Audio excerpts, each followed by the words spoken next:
Good morning, student. Today I am telling about the topic of structure of the atom.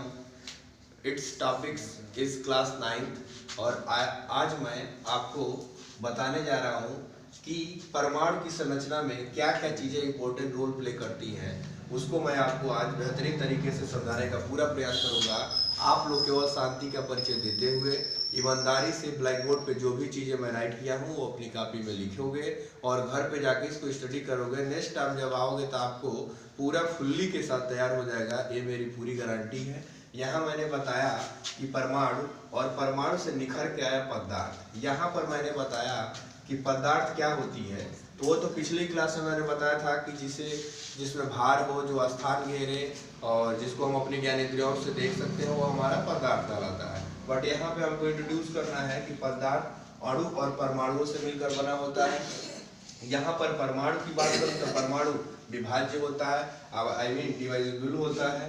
और ये जो विभाज्य कण है इसी को हम इलेक्ट्रॉन, प्रोटॉन और न्यूट्रॉन कहते हैं।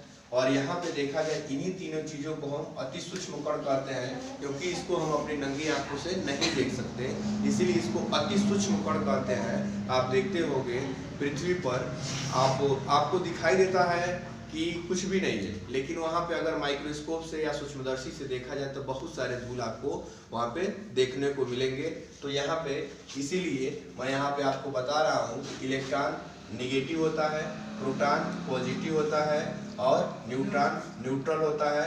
आई मीन ये सिंबल है इसके, ठीक है। जहाँ पे ये सब चीज़ें लिखा होता है आपको समझ जाना चाहिए कि इलेक्ट्रॉन कैसा होता है, प्रोटॉन कैसा होता है, न्यूट्रॉन कैसा होता है। अब थोड़ा सा और आगे मैं मेंशन कर दूं, ये तीनों इलेक्ट्रॉन, प्रोटॉन और न्यूट्रॉन को एक और नाम देते हैं हम सब एटॉमिक, जिसको उप परमाणविक कहते हैं। और इन्हीं तीनों चीज को एक बार और बोला जाए इसी को हम फंडामेंटल पार्टिकल्स कहते हैं, जिसको हम मूल कण हिंदी में कहते हैं, ठीक है। अब देखा जाए कि ये सबसे ज़्यादा रहते कहाँ है, तो इसके लिए आपको मैं स्ट्रक्चर के थ्रू बेहतरीन तरीके से समझाऊंगा। आगे देखते हैं।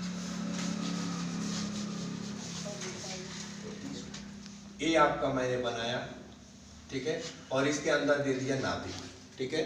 और इन नाभिक के अंदर कहाँ कहाँ ये तीनों सबसे ज़्यादा रहते हैं, इनको हम ध्यान से सीखेंगे। क्यों रहते हैं, कौन बाहर रहता है, कौन अंदर रहता है, ये सबकी कहानी कुछ मिनट में क्लियर होगी। तो यहाँ पर देखो, इसके अंदर नाभिक के अंदर न्यूट्रॉन और प्रोटॉन रहता है और इसकी बाहरी कक्षा में इलेक्ट्रॉन मूव करता रहता है। इलेक्ट्रॉन क्या करता है, मूव करता रहता है, ठीक है। तो इसको ध्यान से सीखिए आप और समझने की कोशिश करिएगा। अपनी कॉपी में इस फिगर को ड्रा करो, आगे मैं समझाता हूँ। बाय।